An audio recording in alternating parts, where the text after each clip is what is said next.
مرحبا يا نور عيني مرحبا جد الحسين مرحبا يا نور عيني مرحبا يا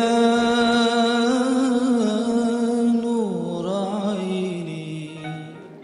السلام عليكم ورحمة الله وبركاته.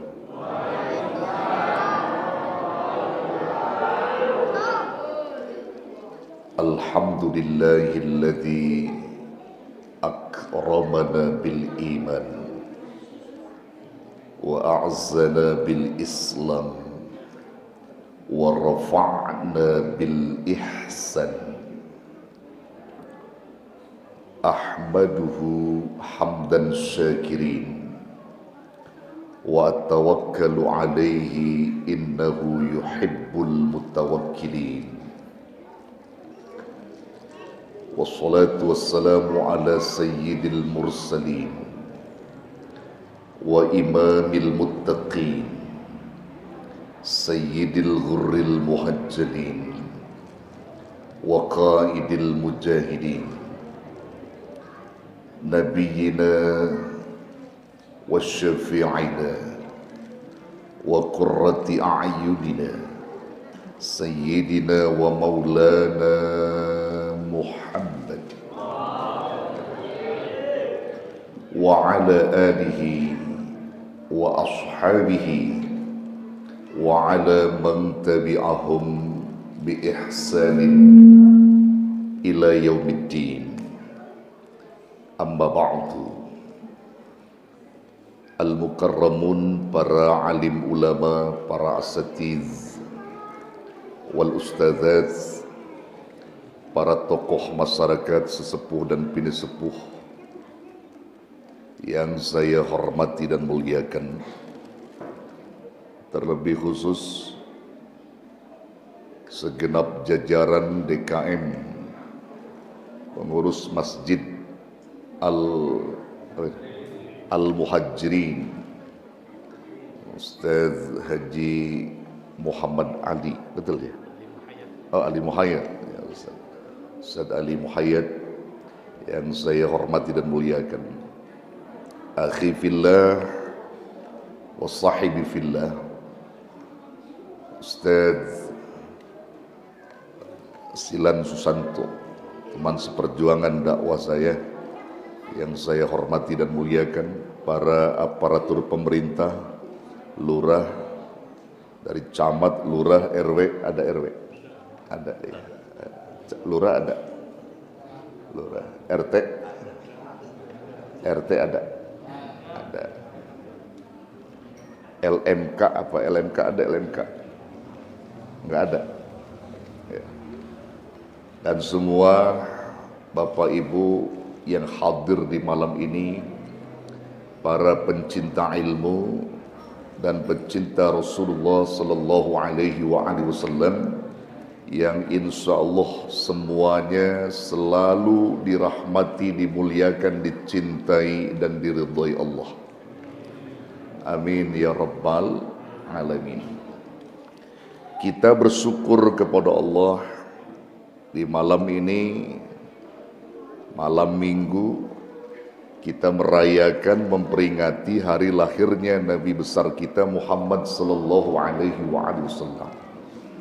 Sebagai bukti cinta kita kepada beliau, Allah anugerahkan berbagai nikmat kepada kita, dari mulai nikmat iman Islam, nikmat kesempatan, nikmat sehat walafiat, hingga kita mampu berkumpul di majlis ini untuk memperingati lahirnya baginda Nabi besar Muhammad sallallahu alaihi wasallam.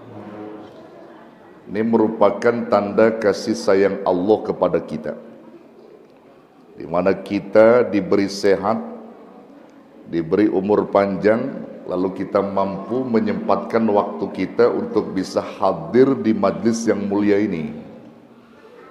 Karena jarang-jarang Pak, Bu, orang yang kuat duduk di majlis Rasul kecuali orang yang beriman.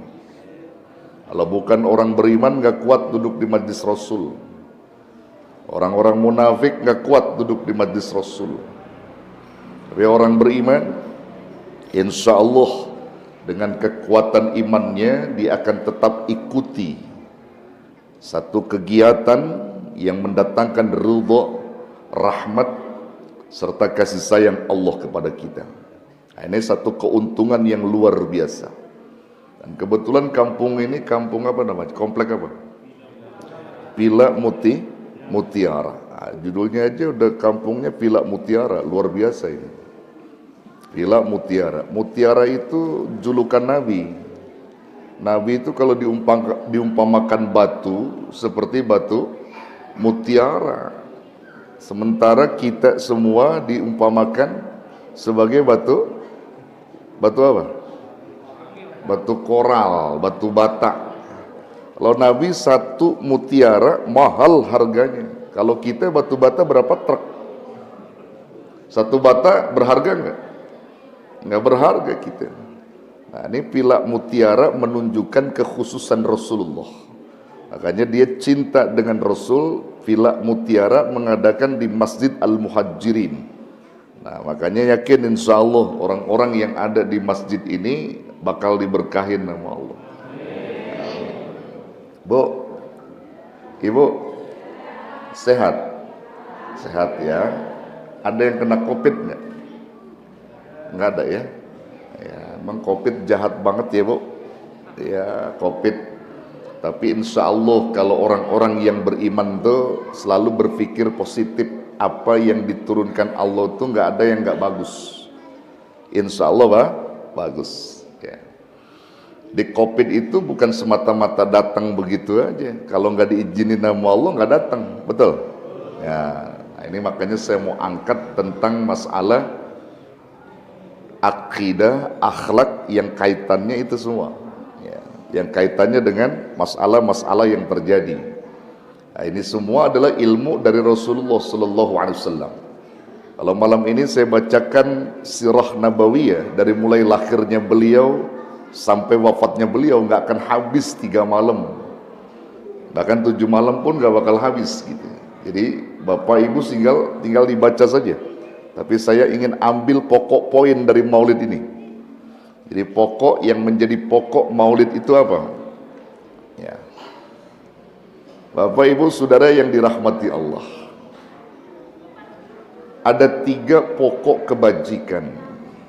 Ya, 3 pokok kebajikan yang apabila kita mampu berpegang pada 3 pokok ini akan memberikan keselamatan dunia akhirat kita.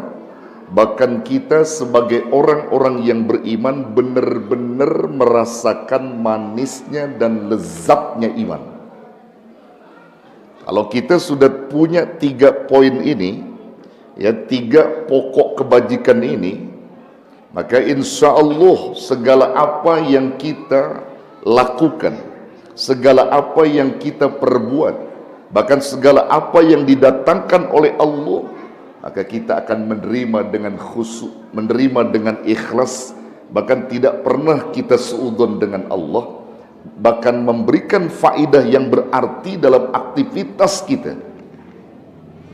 Dalam hadis yang diriwayatkan oleh Imam Muslim, baginda Rasulullah sallallahu alaihi wasallam bersabda, "Dzaqa ta'mal imani man radiya billahi rabba wa bil islami dina wa bi Muhammadin nabiyya wa fi riwayatin akhar wa bi Muhammadin nabiyya wa rasulah." Benar-benar manusia itu akan merasakan lezatnya iman, manisnya iman, manakala man radiya billahi rabba, orang itu ridho kepada Allah sebagai Tuhannya, dan orang itu ridho kepada Islam sebagai agamanya, dan orang itu ridho kepada Rasulullah sallallahu alaihi wasallam sebagai nabi dan rasulnya.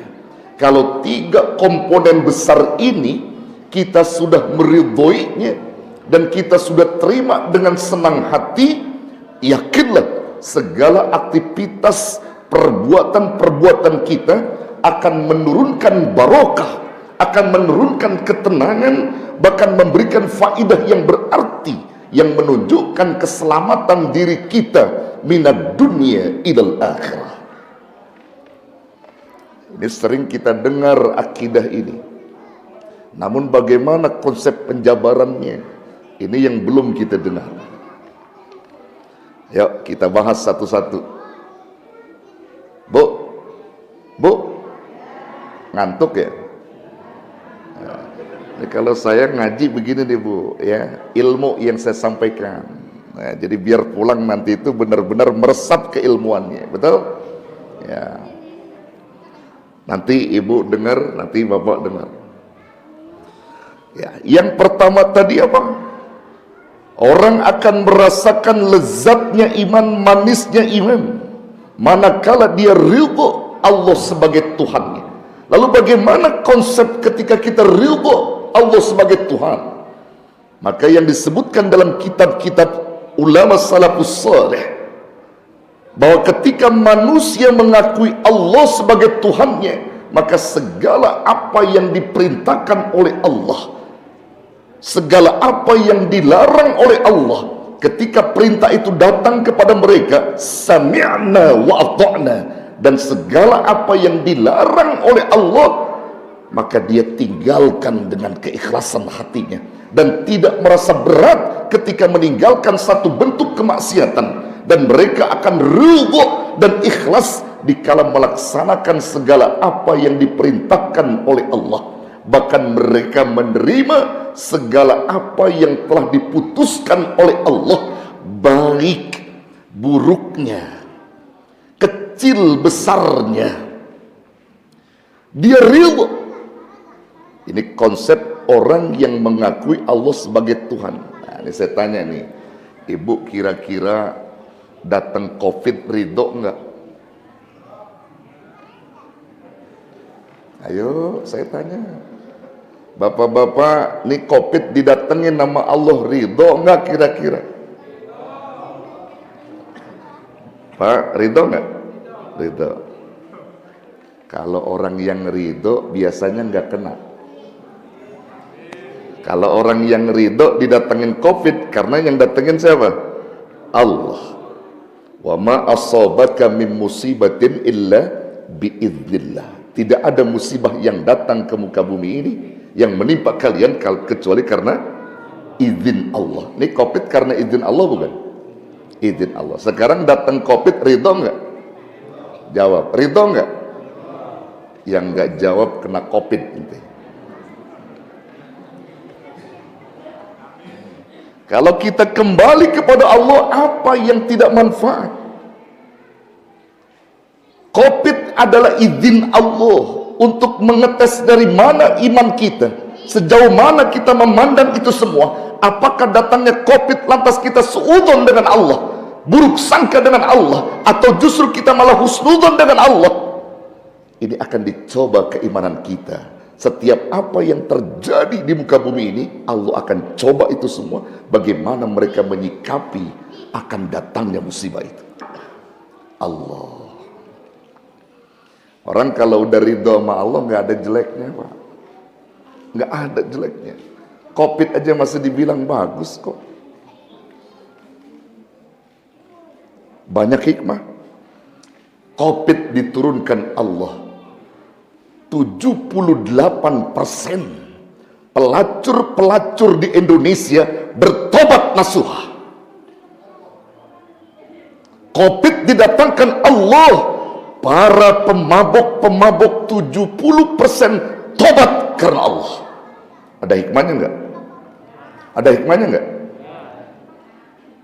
KP-KP ditutup sehingga menutup kejahatan-kejahatan manusia karena COVID.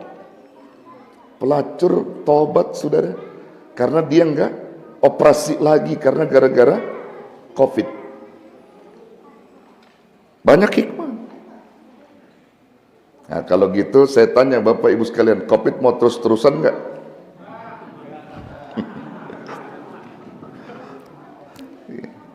Ya, saudara yang dirahmati Allah. Nih, lihat.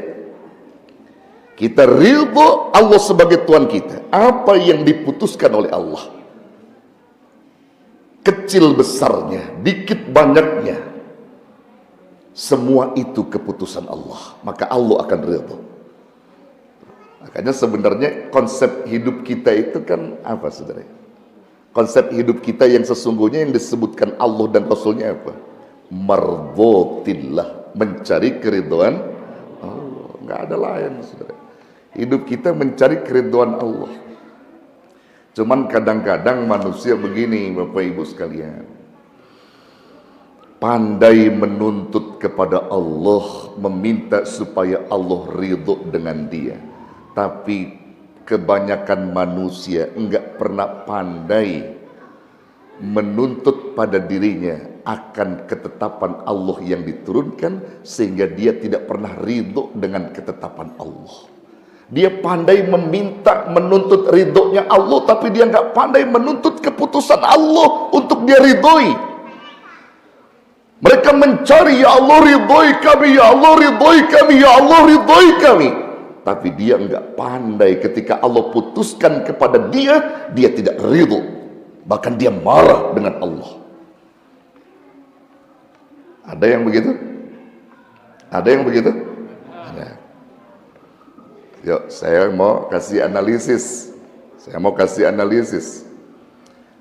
Bapak nih, Bapak ditakdirkan oleh Allah memiliki istri yang cerewet, judes, jelek, hitam, pesek, galak sama Bapak. Tuh Allah udah putusin tuh. Pertanyaan saya sama Bapak, ridho nggak kira-kira? Ridho nggak? Kalau Bapak pulang ke rumah, Assalamualaikum, dia jawab, Waalaikumsalam. Marah dia. Papa mau kopi, nyeduh sendiri. Marah dengan Bapak, judes dengan Bapak. Kira-kira ada nggak asumsi di otak Bapak, kalau begini caranya, gue nyesel kawin sama dia? Ada nggak begitu? Ada? Kalau ada seperti itu, berarti Bapak tidak ridho dengan keputusan Allah. Tapi kalau Bapak menikmati istri yang ditakdirkan Allah sebagai istri Bapak, mau jelek, mau cakep, mau judes, mau baik, itu istri kita. Betul? Betul? Ya. Sehingga bagi Bapak bahwa ini adalah nikmat dari Allah. Itulah hamba Allah yang mendatangkan ridhonya. Itulah hamba Allah yang ridho kepada apa yang diputuskan oleh Allah. Ini belajar nih ilmu nih Bapak Ibu sekalian. Kan Nabi ngajarin doa kita. Nabi ngajarin sama kita doa. Dan doa itu sering kita baca, cuman refleksinya berat di dalam hidup kita. Berat di dalam hidup kita. Apa doanya? Itu dalam sholat sering kita baca tuh. Allahumma la mani'a lima a'taita wa la mu'tiya lima mana'ta wa la rada lima qadaita wa la yanfa'u dal jaddi minkal jaddu. Itu doa Nabi. Allahumma la mani'a, ya Allah, tidak ada yang dapat menghalangi terhadap apa yang telah Engkau beri. Siapa yang mau menghalangi kalau Allah sudah memberikan? Wala mu'tiya lima mana'ta, dan tidak ada yang dapat memberi terhadap sesuatu yang sudah Engkau halangi. Wala radda lima qadaita, dan tidak ada yang dapat menolak terhadap apa yang sudah Engkau tentukan. Siapa yang menolak rezeki? Siapa yang menolak jodoh? Siapa yang menolak mati kalau Allah sudah tentukan kepada kita? Ini iman, saudara. Ini ajaran Nabi, ini iman. Nah, sehingga apa yang sudah Allah tentukan, dia terima. Bahkan dia tidak pernah suudzon kepada siapapun, apalagi kepada Allah. Maka pantas kalau Rasulullah SAW sebutkan dalam hadis yang sahih, Apa kata beliau? Khaslatani laisa fawqahuma minal khair husnudzani billah wa husnudzani biibadillah. Ada dua perkara yang tidak akan pernah bisa mengalahkan dua perkara itu dari kebaikan. Artinya kebaikan yang sempurna. Tidak ada kebaikan yang dapat mengalahkan di antara dua kebaikan itu. Kebaikan apa? Husnudzani billah, husnudzan kepada Allah, wa husnudzan biibadillah, dan husnudzan kepada hamba-hamba Allah. Dan begitu sebaliknya. Wa khaslatani laisa fawqahuma minasyarri su'udzani billah wa su'udzani biibadillah. Dan tidak ada sesuatu keburukan yang melebihi itu. Dua perkara yang tidak ada melebihi keburukannya kecuali keburukan dua ini, yaitu su'udzani billah, su'udzon kepada Allah, dan su'udzon kepada hamba-hamba Allah. Paling buruk, saudara. Orang kalau udah ridho sama Allah, dia terima itu. Keputusan baik buruknya, jelek buruknya, kecil besarnya, dia terima. Itu namanya orang udah ridho kepada Allah. Sehingga tidak ada keluhan di balik kehidupan mereka. Ini yang diajarkan oleh Nabi Sallallahu Alaihi Wasallam kepada kita, saudara. Ridho. Makanya kalau orang udah mantep ridho sama Allah nih, imannya kuat, saudara, nikmat dah. Ibu punya suami, orangnya ridho sama Allah, nikmat dah pokoknya. Nikmat. Saya mau kasih contoh begini ya. Nih, orang kalau udah husnudzon sama Allah, husnudzon sama hamba-hamba Allah, karena udah terima takdir Allah, ridho sama Allah. Ini keseharian aja dah, keseharian. Ini belajar nih kita nih ya. Dari Maulid ini kita belajar ilmu nih, Pak. Saudara, bertamu ke rumah orang. Bertamu ke rumah orang. Pada saat itu saudara pengen banget ngopi. Pengen banget ngopi. Udah gitu perut juga keroncongan, belum makan. Ya. Begitu datang ke rumah tamu, datang ke rumah sahibul bait, assalamualaikum, bertamu, ngobrol ngalor ngidul. Air segelas air putih pun nggak keluar, Pak. Sudah 1 jam 2 jam ngobrol nggak keluar. Yang akhirnya Bapak putuskan, ya sudahlah, kayaknya nggak mungkin saya minta. Dia pulang.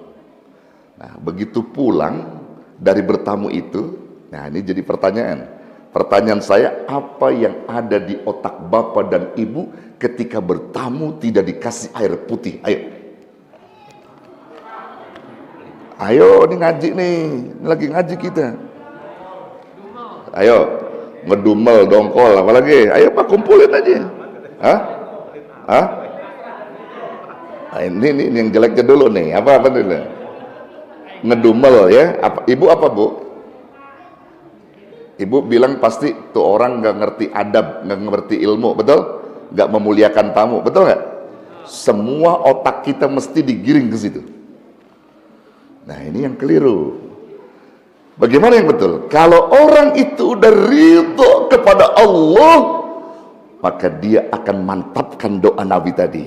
Dia nggak seudon sama tuan rumah, dia berdoa, Allahumma la mani'a lima a'taita wala mu'tiya lima mana'ta wala roda lima qadaita. Ya Allah, tidak ada yang dapat menghalangi terhadap apa yang Engkau beri.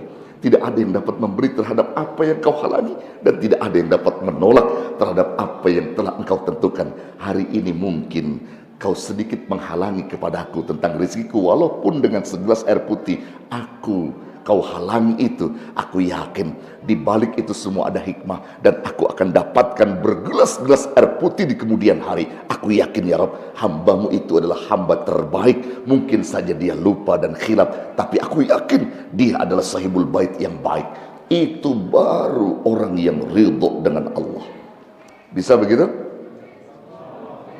Ya, ini ngaji nih, lagi ngaji kita nih ya. Lagi ngaji. Contoh lain ini lagi belajar nih ngaji. Ibu berkunjung ke rumah orang yang pulang haji dan umroh. Ya, pulang haji dan umroh. Tujuan ibu apa? Di dalam Islam mengunjungi orang yang pulang haji itu ibadah. Boleh. Ada tuntunan sunnah juga, minta doa dari orang yang pergi haji. Bukan minta oleh-oleh, bukan. Tapi minta doa dari Pak Haji dan Bu Haji yang baru pulang berangkat haji itu. Karena malaikat masih mengikuti mereka. Nah, saat itu ngobrol ngalor ngidur bercerita tentang Mekah, Madinah, kemudian makam Nabi dan seterusnya itu Pak Haji, Bu Haji. Setelah itu pulang dibungkusin kalau ibu-ibu kudungan, ya yang harganya tipis lah, ya namanya banyak ngasih orang, kudungan 20 ribuan sama korma 3 biji. Nah, ibu kantongin, ibu bawa pulang. Begitu di jalan pertanyaan saya, adakah ibu-ibu yang mencela pemberian orang ini? Orang-orang yang tidak terima takdir dari Allah, orang-orang yang tidak ridho dengan Allah, mesti dia akan berkata, kudungan seperti ini diberi gua. Di Tanah Abang juga banyak, buat apa pulang? Wah, suudon yang luar biasa kepada sahibul bait, si Pak Haji dan Bu Haji. Padahal Pak Haji, Bu Haji itu sudah bagus memberi, mau jelek mau bagus itu takdirmu, terima. Jangan pakai diomongin, betul Bu? Terlebih lagi ibu-ibu kalau kondangan, makanan kagak enak, mencibir makanan, itu perbuatan dosa yang luar biasa. Makanannya nggak enak, ibu mencibir makanan, hati-hati itu. Apalagi sambil jalan ngomong begini sama temennya, gue nyesel kondangan ke dia. Gue tahu begitu mendingan gue nggak kondangan, dan makanannya basi, kata dia. Masya Allah, hati-hati. Mana amplopnya 200 ribu lagi, kata dia. Ada yang begitu? Ada nggak yang begitu? Hati-hati, ini lagi belajar nih. Dosa kagak berasa nih. Dosa nggak berasa. Mencela sahibul bait. Mencela sahibul bait. Ini nggak boleh seperti itu. Berarti orang itu menunjukkan tidak ridho kepada Allah sebagai Tuhan. Padahal Allah sudah menetapkan dia seperti itu. Ya, bagaimana kita mau disebut sebagai hamba Allah? Kita sering berkata, saya ini hambamu ya Allah. Kita berani berkata Abdullah, Abdullah, Abdullah, hamba Allah, hamba Allah, hamba Allah. Sudahkah kita lulus menjadi syarat menjadi hamba Allah? Apakah kita masuk nominasi syarat itu? Ini yang perlu dipertanyakan. Bu, Pak, syarat menjadi hamba Allah itu 3. Ada berapa? Ada 3. Kata Imam Ghazali ketika ditanya oleh muridnya, wahai Syekh, bagaimana ketika kita menjadi hamba Allah benar-benar diakui label kehambaan kita oleh Allah? Apa yang kami lakukan? Kata Ghazali, syaratnya 3. Kalau pengen diakui sebagai hamba Allah, soalnya mahal Pak, jadi hamba Allah itu mahal. Kalau selain hamba Allah berarti hamba siapa? Hamba setan atau hamba dunia, kan begitu. Kita pengennya hamba Allah, mahal. Itu kalau dalam bahasa Arab kalimat abdun dan Allah digabung menjadi satu, itu namanya mudhof ilaih, sandaran dan yang disandarkan kepadanya. Abdunnya lemah, yang kuat sandarannya. Siapa itu? Allah. Abdullah, abdun lemah, Allah yang kuat. Abdun bisa kuat karena ada Allah. Abdullah, hamba Allah. Abdun saja lemah. Maka ini menjadi satu perhatian khusus bagi kita. Menjadi hamba Allah tidak mudah, saudara. Tidak mudah. Makanya bersyukur kalau kita ngelihat apa yang disandarkan pada kita. Ini beruntung. Coba kita lihat. Abdullah, hamba Allah. Abdulnya lemah, Allahnya yang kuat. Apalagi misalnya kita akan katakan pembantu, ya, pembantu di otak kita mendengar kata pembantu umum lah, pokoknya pembantu lah, biasa saja. Tapi ketika pembantu itu disandarkan kepada presiden, menjadi apa? Pembantu presiden. Bagus kan nama pembantu itu? Jadi apa tuh? Jadi menteri, pembantu presiden. Lalu pembantunya aja, sandarannya yang dilihat, keong racun, keongnya bagus, karena bersandar dengan racun jadi jelek, keong racun. Ada lagi keong emas, keongnya bagus, emasnya bagus, jadi bagus. Nah, jadi lihat sandarannya di sini. Jadi Allah itu sandaran kekuatan kita. Untuk menuju hamba Allah itu syaratnya berapa?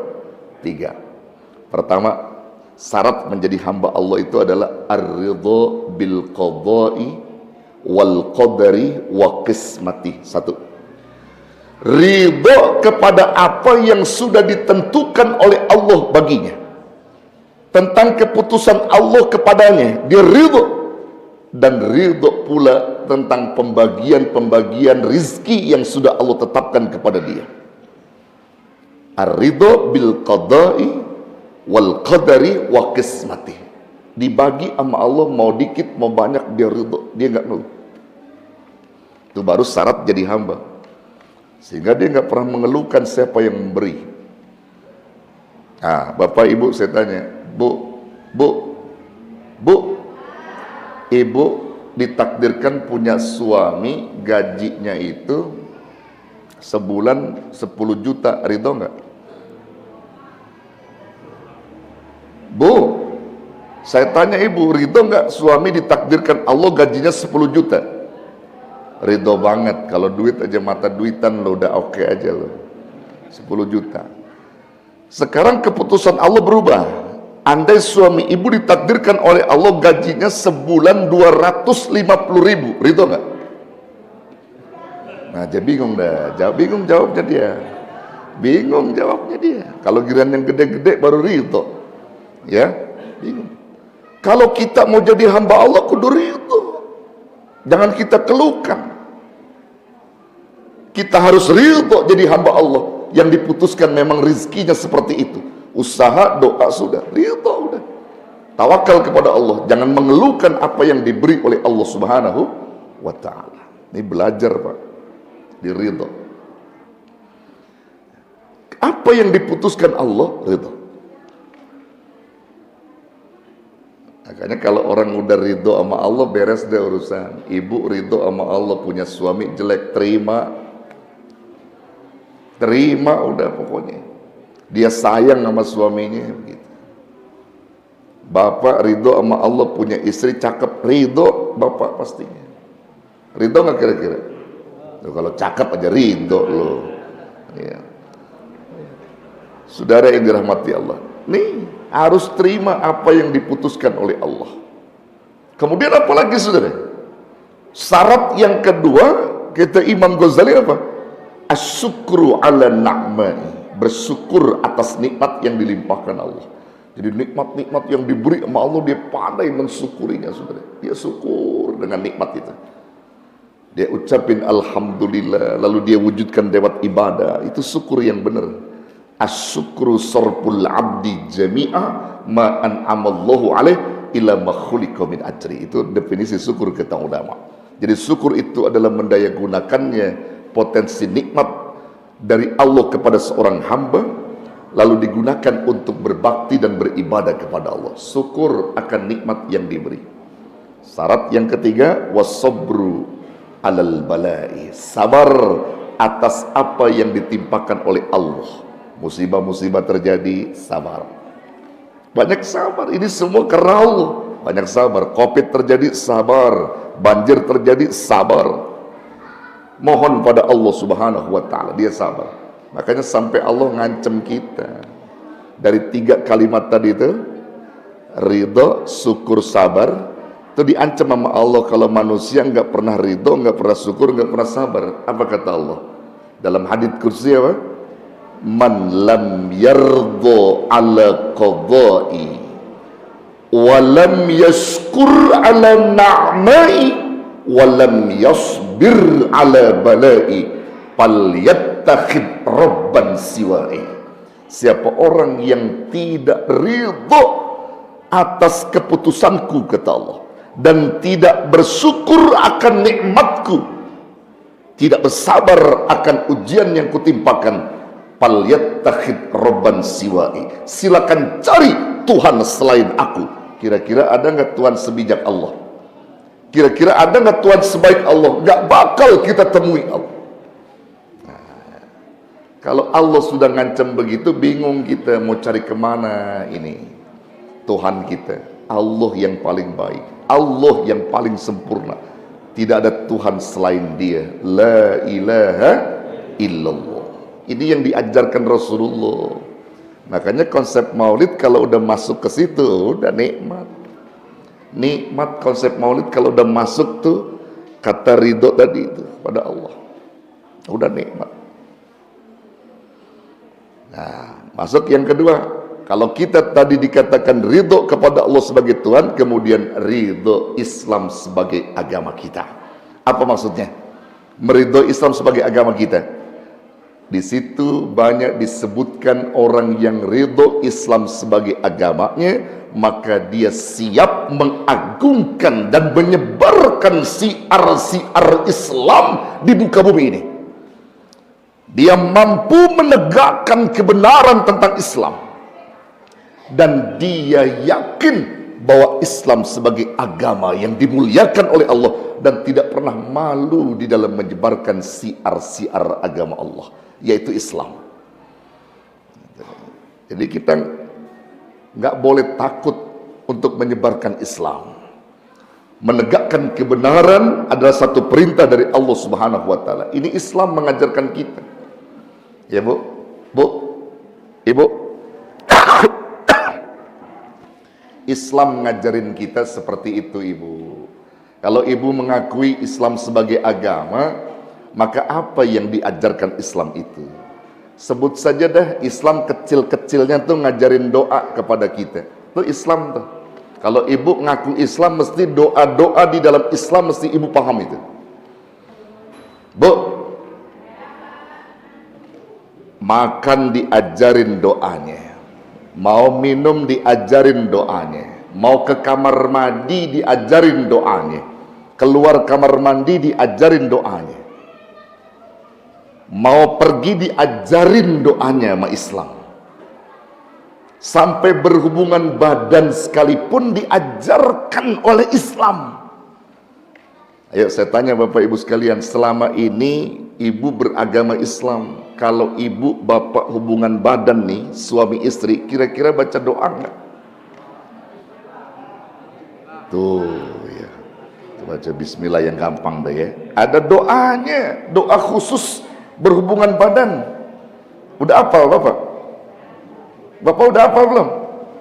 Ini Islam yang ngajarin nih. Bu, ibu udah hafal? Bismillahi Allahumma jannibna syaitan wa jannibis syaitan marazaqtana. Islam ngajarin kita, ya Allah, dengan menyebut nama Allah, ya Allah, jauhkan gangguan-gangguan setan itu kepada kami, dan dari campur tangan mereka terhadap rizki yang telah Engkau anugerahkan pada kami, yaitu anak. Baca doa. Mantap kalau ibu bisa baca, mantap kalau bapak bisa baca. Udah hafal? Udah hafal? Kalau belum hafal, bapak tulis di kertas, lalu tempel di jidat istri. Nanti gantian, bapak udah baca, bapak gantian ibu yang baca, suratnya tempel lagi di jidat bapak, istri yang baca. Bisa begitu? Baca. Nih doa Islam. Kalau kita ngakuin Islam sebagai agama kita, diajarkan tuh. Belum cukup sampai di situ. Belum cukup sampai di situ. Bayangkan Islam nih. Kita ridho Islam sebagai agama kita, sehingga apa yang diajarkan Islam kita akui kebenarannya. Belum cukup. Ketika mau mengeluarkan sperma, ini bukan jorok ya Bu ya. Ini ilmu untuk ke arah itu. Mau mengeluarkan sperma kedua-duanya, maka disunahkan kita membaca doa lagi di situ. Islam yang ngajarin kita. Bisa doanya? Ibu doanya bisa? Mengeluarkan sperma ada doanya.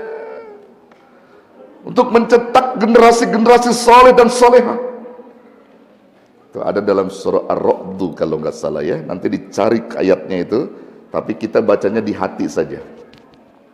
Boleh kita masukin kalimat alhamdulillah di situ, kata ulama.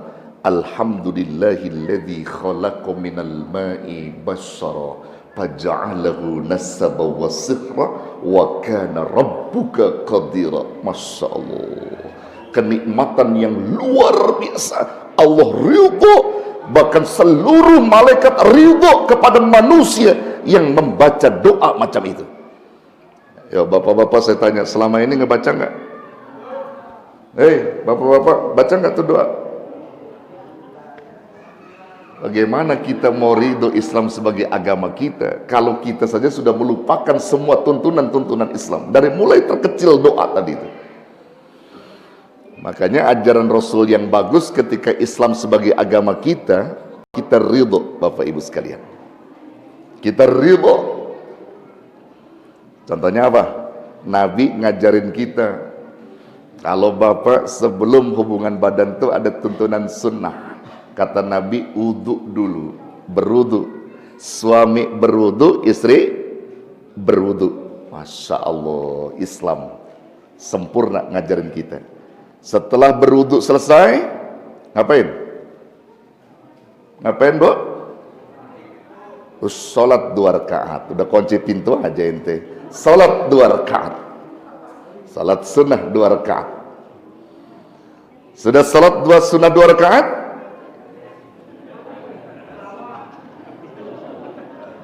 baca Al-Quranul Karim. Jangan banyak-banyak, 10 juz. Ya. Nih, Bapak Ibu sekalian, ya minimal Fatihah lah, minimal Fatihah untuk baca.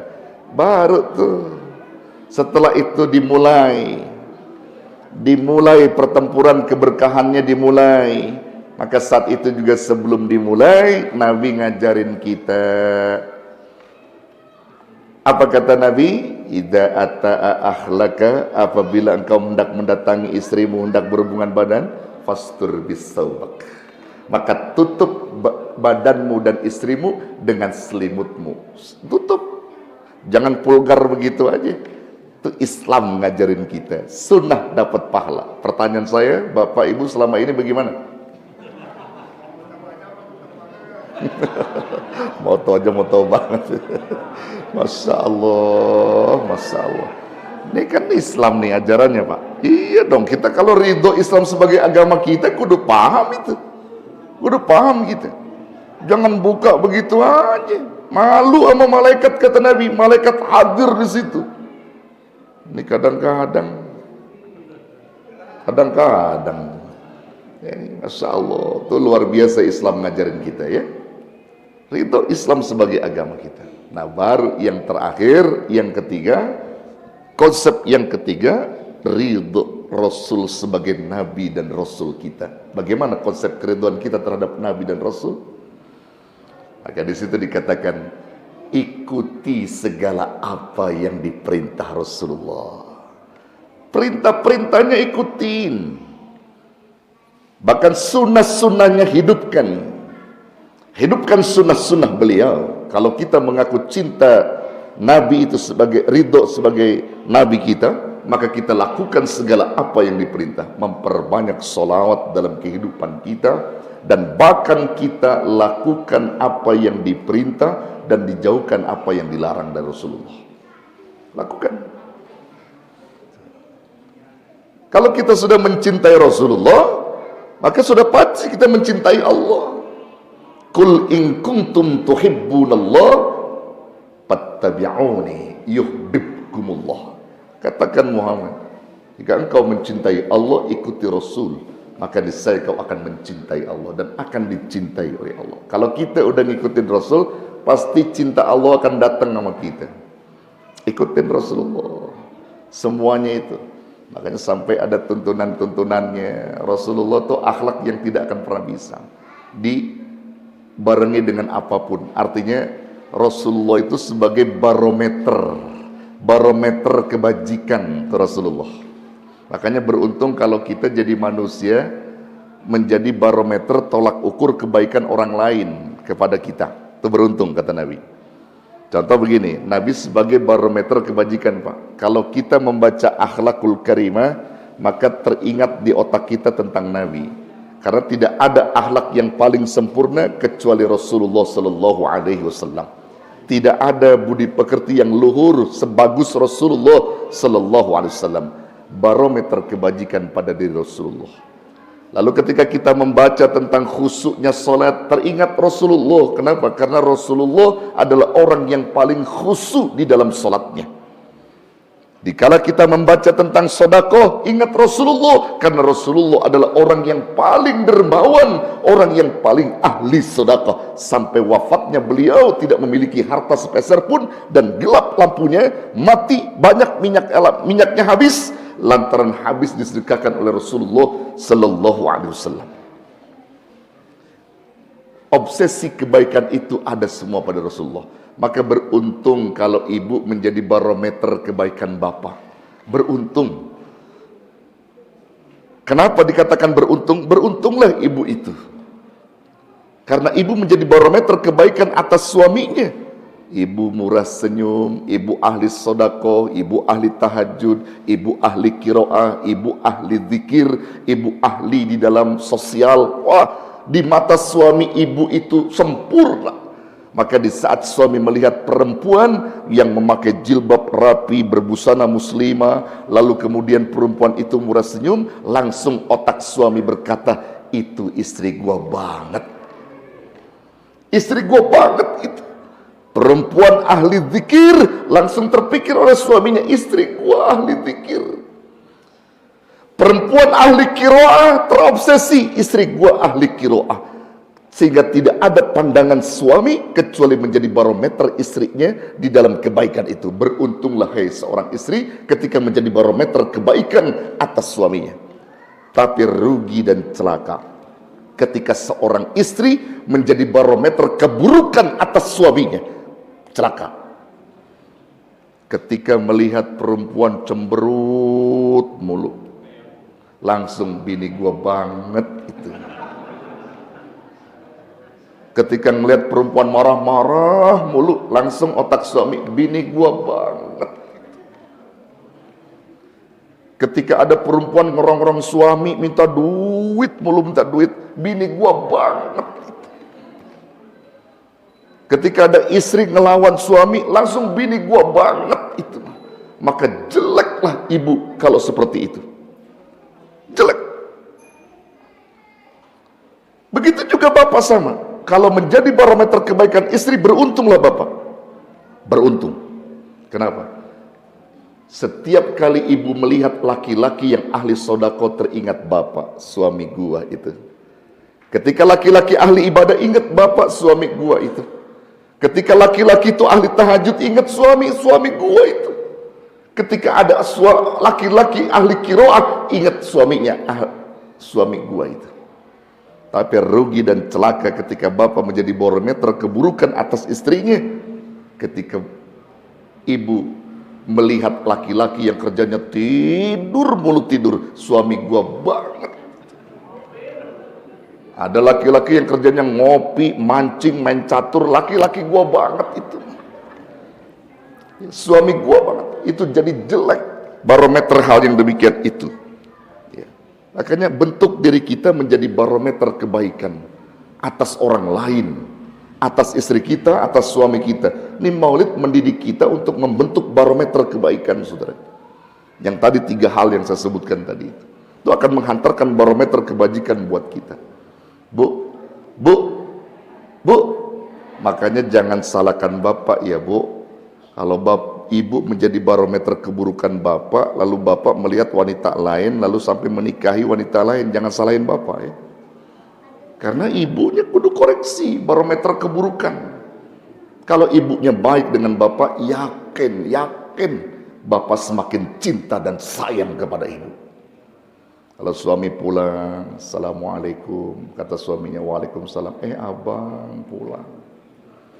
Langsung keringatnya dielap. Ya Allah abang, keringatnya masya Allah. Ya Allah abang, capek banget ya bang.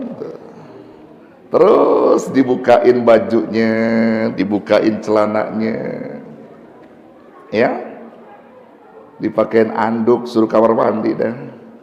Keringetan bau, suruh mandi, ya. Pulang duduk suaminya, dibikinin air putih, ya, dikasih air putih sama istrinya. Bang minum, masya Allah. Suami ketika dikasih air putih sama istri dengan istri yang baik itu, kira-kira seneng nggak? Seneng nggak? Wah, luar biasa. Ibu biar paham ya Bu, kalau mau mencari surga ibu jangan jauh-jauh, sama suami yang taat, surga banyak di situ.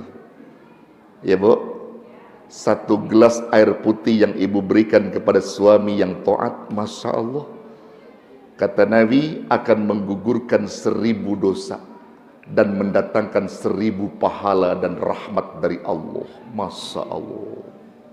Satu gelas air putih yang ibu sodorkan buat suami menggugurkan 1000 dosa dan mendatangkan 1000 rahmat serta ampunan dari Allah. Itu satu gelas. 2 gelas 2000 dosa berguguran, 2000 rahmat didatangkan. 3 gelas 3000 dosa berguguran, 3000 rahmat dan ampunan berdatangan.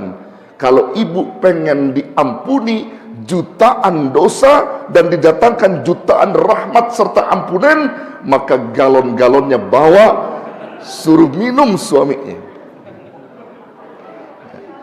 Ibu sekalian yang dirahmati Allah, ini nikmat. Maka suami yang taat itu ketika dikasih air putih sama istrinya, Pak, ini air mama sediakan. Suami yang taat mah ada ilmunya, ketika dikasih langsung mengucapkan, jazakillah istriku, terima kasih banyak, mudah-mudahan kau diberkahi sama Allah. Langsung tuh, sebelum minum juga baca salawat dulu. Bismillahirrahmanirrahim. Allahumma salli ala Sayyidina Muhammad wa ala ali Sayyidina Muhammad. Dia minum.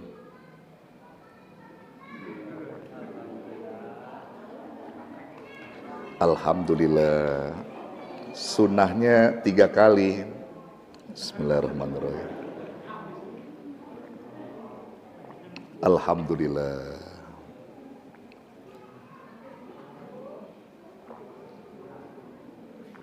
Alhamdulillah.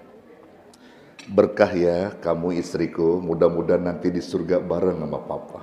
Masya Allah. Nikmat. Itu baru ngasih air saja. Belum lagi nyuci pakaiannya. Satu pakaian dibalas oleh Allah, gugurin 1000 dosa, datengin 1000 rahmat. Satu pakaian. Baju misalnya, baju. Itu 1000 dosa gugur, dosa ibu. Asal nyucinya ikhlas.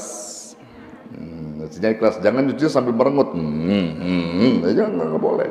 Asal ikhlas nyucinya. Udah. 2 baju, 2000 dosa berguguran. 2000 rahmat berdatangan. Ya, 3 baju, 3000 dosa berguguran, 3000 rahmat dan ampunan berdatangan. Kalau ibu pengen bersih seluruh dosanya, lemari-lemarinya bapak tumpahin saja, cuci aja. Sama lemari-lemarinya sekalian. Tuh, jadi makanya ibu sebenarnya mau menggali surga itu gampang banget deh. Wanita tuh gampang sebenarnya. Cuman kadang-kadang tadi perempuan-perempuan yang rada susah. Ya. Rada susah untuk mencari itu. Kadang-kadang suaminya digentak-gentak mulu. Ada nggak suami digentak-gentak mulu? Ada. Ya, makanya dalam penelitian itu banyak suami yang pada mati duluan. Ya, karena sakit stroke, begitu diteliti ternyata tuh suami digentak-gentak istri. Makanya banyak yang stroke. Suami digentak-gentak istri, akhirnya mati. Berdasarkan penelitian tuh, korban meninggal dunia dari laki-laki itu lebih besar daripada perempuan. Sababnya apa tadi? Karena laki-laki banyak dibentak-bentak istrinya. Makanya ibu kalau udah jenuh sama bapak, bentak-bentak aja bu. Ya, ibu sekalian tuh jangan sampai bentak-bentak suami ya, jangan bentak-bentak suami, kudu sayang hormat sama suami. Ya Allah, itu surga yang luar biasa. Bapak juga sama begitu, sama istri jangan suka bentak-bentak, sayang sama istri ya. Karena istri itu ayat-ayat Allah. Kalau kita jahat sama dia berarti kita jahat dengan ayat Allah. Iya. Kalau bapak mau pergi ke kantor, ya minimal salaman, cium keningnya. Bapak mau jalan dulu, doakan papa, Masya Allah. Makanya bapak punya ruko 17, punya kontrakan 17, punya di mana-mana perusahaannya ada. Itu berkat doa istri. Jadi bapak jangan sampai jahat sama istri. Ya pak, Pak, jangan galak sama istri. Bapak kontrakannya banyak, rukonya banyak, kerjaannya lancar, gajinya terus berkembang tuh karena doa siapa? Doa istri. Tuh satu istri aja tuh kontrakan bapak udah 17 didoakan tuh. Ya Bapak Ibu sekalian yang dirahmati Allah tuh gitu. Makanya saya kan suka bilang sama jamaah saya bilang istri itu jangan dibentak-bentak, jangan disakitin ya. Karena istri itu kan dari sesuatu yang halus tercipta, ya halus dilembutkan kata Nabi. Jadi kalau sama istri itu dia salah dikit, jangan digentak, sayangi dia, nasihati dia baik-baik dengan cara yang halus. Ibu tercipta dari sesuatu yang halus, karena semua ibu-ibu itu semuanya adalah makhluk halus. Ya, jadi makanya jangan selalu dikasarin ya Pak, jangan dikasarin. Nih biar Bapak tahu nih, ini saya mengasih tahu aja Bapak ilmu ya. Pak, yang namanya tugas kewajiban laki itu banyak Pak dalam Islam, banyak. Coba aja Bapak baca hadis-hadis sohedah.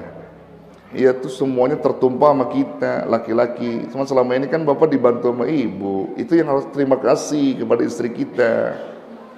Coba lihat Pak, di dalam hadis itu yang namanya ngepel, nyuci piring, nyuci baju, masak, nyuapin anak, itu tugas siapa?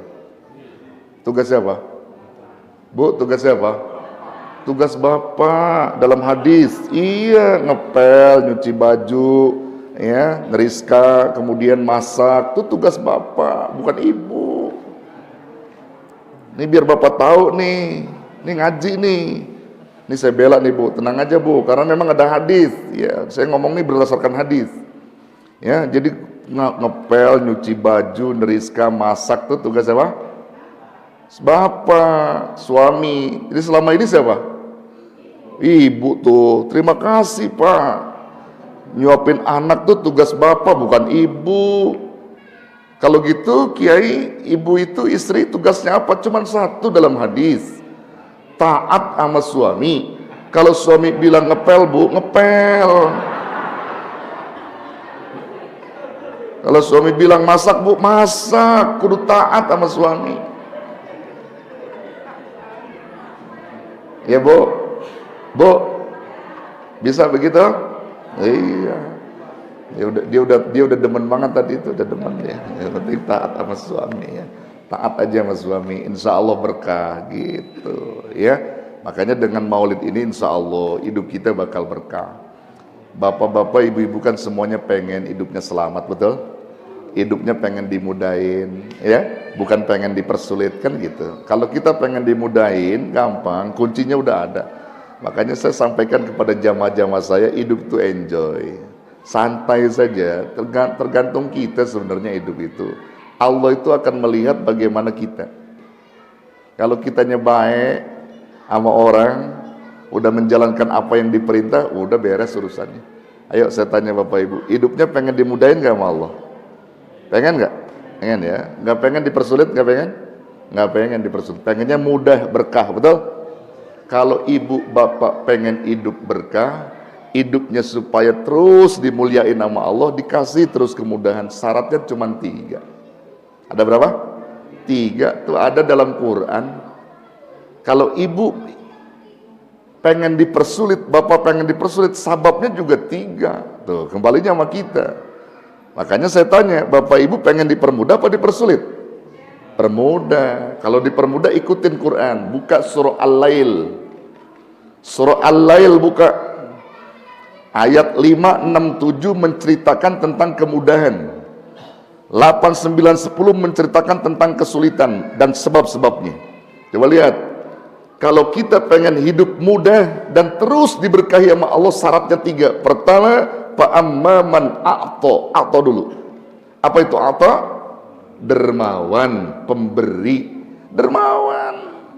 Kalau kita itu dermawan, insya Allah ada rizki dari Allah, delegasikan lagi kepada anak yatim, fakir miskin, masjid ini lagi ngebangun, ayo. Dermawan, kasih, jangan pelit-pelit ya Bu. Jadi kalau ibu ada orang lewat tuh, ibu lagi ngitung duit, bapak lagi ngitung duit, jangan bapak nggak kasih, kasih. Ini saya bilangin Bapak Ibu sekalian ya. Jadi Bapak Ibu kalau lagi ngitung duit, tetangga-tetangga pada lewat, kasih.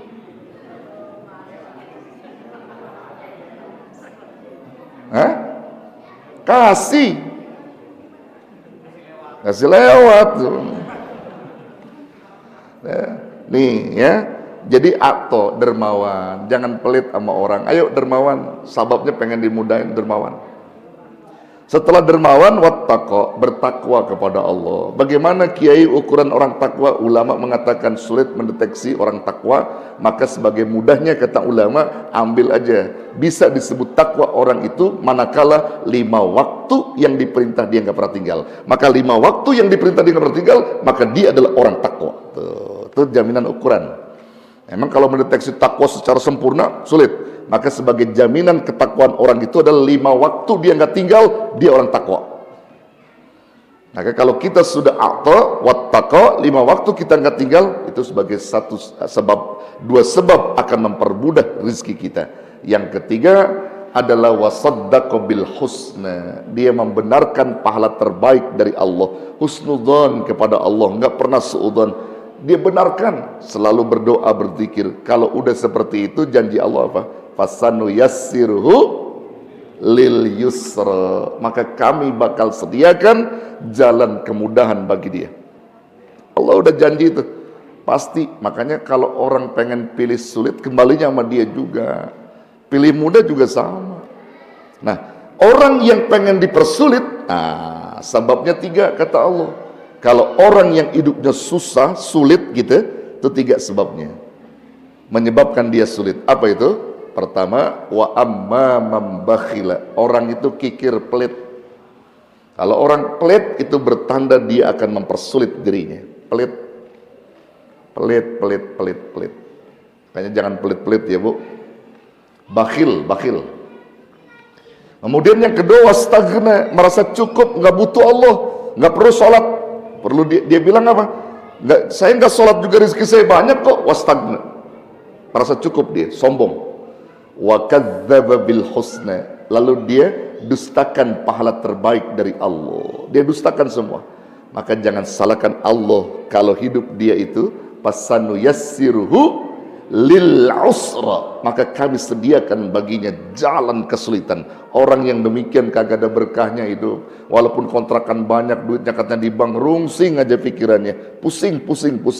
Diuji dengan anaknya, diuji dengan istrinya, diuji dengan macam-macam. Bahkan boleh jadi harta tadi tidak ada berkah dalam hidup mereka. Bahkan ada saja yang ditimpakan oleh Allah. Hal itu menunjukkan kesulitan yang dibuat oleh dirinya sendiri. Allah tidak membuat kesulitan, tapi diri Anda yang membuat kesulitan. Allah tidak membuat sesuatu kemudahan, tapi diri Anda yang membuat kemudahan. Allah tinggal ngikuti saja bagaimana diri Anda berbuat, di situ Allah akan berikan. Begitu. Bisa? Mulai saat ini, malam Maulid, hikmah di antara tadi itu yang sudah saya sampaikan, 3 konsep tadi: ridho Allah sebagai Tuhan, Islam sebagai agama, Nabi kita sebagai Nabi dan Rasul, dan juga kita mengakui tentang konsep kelabelan hamba kita, hamba Allah di sisi Allah Subhanahu wa Ta'ala, biar benar-benar diakui, syarat-syaratnya kita penuhi, dan juga kita ingin dipermudah dalam urusan rizki dan hidup berkah. Ikutin Al-Quran yang tadi sudah saya sampaikan tentang kedermawanan kita, lalu kemudian kita bertakwa dan kita membenarkan pahala terbaik dari Allah. Kalau itu kita jalankan, yakin insya Allah hidup kita bakal diberi kemudahan. Amin ya robbal alamin. Dah, ini aja saya kira yang dapat disampaikan. Mudah-mudahan sekelumit ini memberikan berkah dan manfaat untuk kita semua. Kurang lebih saya mohon maaf. Hadanallahu wa iyyakum ajmain. Wallahul muwafiq ila aqwamit thoriq. Wassalamualaikum warahmatullahi wabarakatuh.